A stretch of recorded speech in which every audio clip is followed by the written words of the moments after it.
In this video, I'm going to show you how to trade on MotiveWave. Now, the first thing you have to do, of course, when you open your platform is go to this trade panel over here. If you can't see it or if it's closed for you, like this, for example, you have to go to View, top left, and you want to click on Trade Panel or just press Alt+T on your keyboard.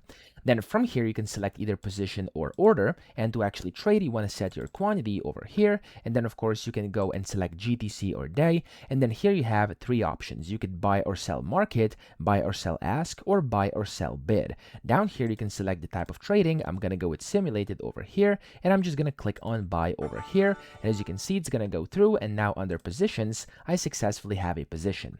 You can also go to order over here, and you can select if you want to buy or sell, and again, this is going to allow you to add the quantity. You can go and select the order type. You have market, limit, you have stop, and then you have like a bunch of different ones as well over here, like trading and the other ones. So I'm just going to leave it as market, and I'm going to go expires GTC. You can add a limit, you can add a stop loss or a trailing stop loss, and then over here you can just click on submit, and of course your order is going to go through. Okay, so that's essentially how to trade on MotiveWave. It's super simple. I hope this video helped you out. If it did, please subscribe to the channel and help me out as well.